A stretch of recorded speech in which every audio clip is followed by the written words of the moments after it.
श्री शिवाय नमस्तुभ्यम। हर हर महादेव भक्तों। श्री पातालेश्वर महादेव शिव महापुराण कथा, जो कि आज कथा का पहला दिन था, आज संपूर्ण हो गई। ये कथा 5 दिवसीय कथा है, जो कि 5 फरवरी से 9 फरवरी आस्था और यूट्यूब के माध्यम से हम सब श्रवण कर रहे हैं। इस कथा में पूज्य गुरुदेव जी ने एक छोटा सा उपाय बताया है, 5 चंदन की बिंदी वाला उपाय। तो यह किसको करना है, कब करना है, वो जानकारी आज मैं अपने इस चैनल में आपको बताऊंगी और आप अंत तक जरूर बने रहे। कुछ छोटे उपाय थे, तो वो उस उपाय को भी आप सुन लीजिए। जैसे मान लो किसी को वो कोई प्रॉब्लम है, कोई दिक्कत है, तो वो उस उपाय को सुने, उस पत्र को सुने, उसमें उपाय को निकाल कर अगर किसी को भी कोई परेशानी है तो वो कर सकता है। पहला पत्र आया था पिंकी जी की, जो जमशेदपुर की थी। इनके बेटा 7 साल का था, उसके पूरे शरीर में सफ़ेद दाग था। उन्होंने हर डॉक्टर को, नीम हकीम को, सबको दिखाया, मतलब उनको कोई भी इलाज कहीं का उनको समझ ही में नहीं आया। और मतलब वो इलाज समझ में क्या आया जब फ़ायदा ही नहीं करा।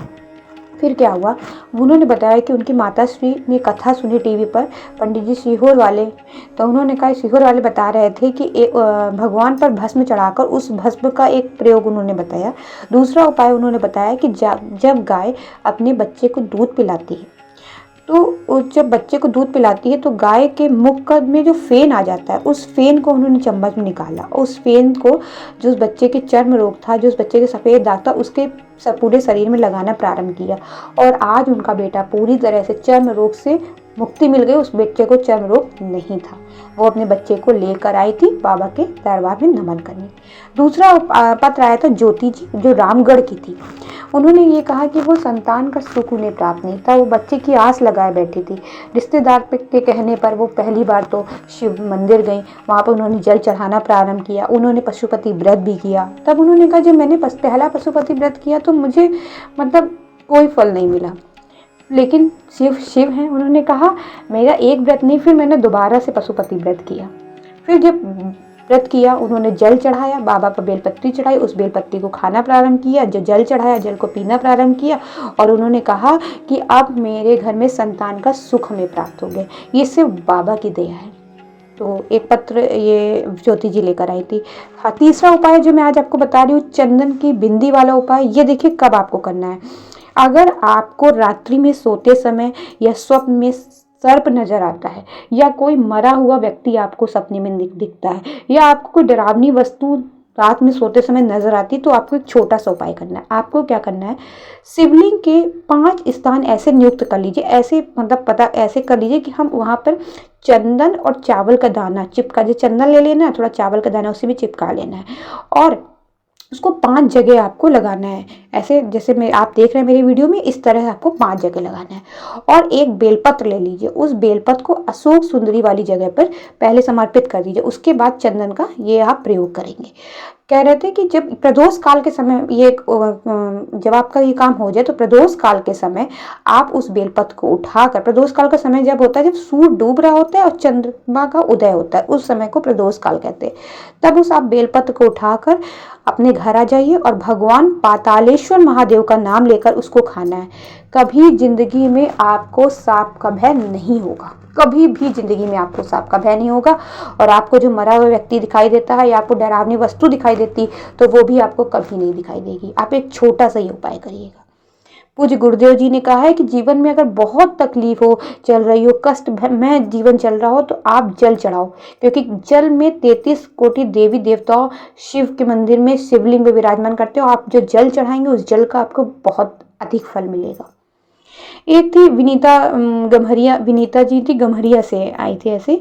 तो उनका लड़का 1.5 साल का था। उन्होंने बताया था, जब उनका लड़का मतलब हुआ, तो मतलब हाथ पाँव नहीं हिलाता था, न सर हिला पाता, बस लेटा रहता था चुपचाप। उन्होंने कई डॉक्टर को दिखाया, सब जगह दिखाया, तो सबने कह दिया था कि आपका लड़का अब बैठ उठ नहीं सकता है। और मतलब उन्होंने जांच करवाई मुंबई में, सब जगह उन्होंने काम कर लिया, तो बताया कि जेनेटिक प्रॉब्लम थी बच्चे को। फिर उन्होंने कहा कि मेरे सास ससुर मतलब 3 साल से कथा सुन रहे थे आपकी, तब उन्होंने मुझे पशुपति व्रत के बारे में बताया और कहा कि सीहोर से रुद्राक्ष मंगवा कर ले आओ। तब मैं सीहोर से मैंने रुद्राक्ष मंगवाया। उस रुद्राक्ष का जल चढ़ाती और उसका जल मैं बच्चे को देना प्रारंभ किया, और वो बाबा को भोग लगाने आई थी, क्योंकि उनका बच्चा आज खिड़की पकड़ के बता रही थी, चल लेता था, और चलने लगा, बैठने लगा, उठने लगा। तो ये कितनी मतलब आश्चर्य की बात है कि जो डॉक्टर भी मतलब आश्चर्य में पड़ गए थे कि मतलब ये बच्चा कैसे ठीक हो सका जेनेटिक प्रॉब्लम वाला। तो ये बाबा की कृपा है कि जो ये बच्चा ठीक हो गया। क्योंकि कहते हैं शिव जी पर चढ़ा जल हमारा बदलेगा कल। ये गुरुदेव जी ने अपनी कथा में बताया। एक लास्ट में उपाय और सुन लीजिए। ये अधिकतर माताओं को ये प्रॉब्लम हो जाती है जिनके सीने में गांठ हो जाती है। एक सुषमा कुमारी थी, उनके चेस्ट में गांठ थी कई सालों से, वो भी 10 ml की उन्होंने बताई थी, गठान हो गई थी। उन्होंने सब जगह डॉक्टर को दिखाया, सब दिखाया, तो जो गांठ थी वो जांच के लिए जानी थी और डॉक्टर ने कह दिया था कि शायद मतलब ये गलत रिपोर्ट आ सकती है। फिर उन्होंने रुद्राक्ष, सीहोर से रुद्राक्ष मंगवाया और उसका जल पीना प्रारंभ किया। फिर उनका ऑपरेशन का डेट आ गई कि ऑपरेशन होना है। जब वो ऑपरेशन थिएटर में गई तो डॉक्टर ने एक बार फिर से चेकअप किया। जब डॉक्टर ने ऑपरेशन फिर से चेकअप किया, फिर उन्होंने कहा क्या आपने ये पहले से अपना गांठ का ऑपरेशन करवा लिया है क्या? तो उन्होंने कहा नहीं। तब ये बाबा का जल का चमत्कार था, रुद्राक्ष का जल का चमत्कार था। तो इसलिए किसी के भी सीने में गांठ हो, क्या हो, आप बाबा को जल चढ़ाइए। अगर आप रुद्राक्ष महाशिव नहीं जाकर रुद्राक्ष नहीं ला पा रहे तो बस बाबा को आप एक लोटा जल चढ़ाइए, उस जल का आप पीजिए और बाबा को बेलपत्र चढ़ाकर बेलपत्र खाइए। बाबा उसी से ही आपकी गठान सब ठीक कर देंगे। विश्वास करिए, बस विश्वास ही करिए। आप विश्वास में ही सब कुछ बहुत बड़ा बल है, क्योंकि शिव जी पर चढ़ा जल हमारा बदलेगा कल। श्री शिवाय नमस्तुभ्यम। हर हर महादेव।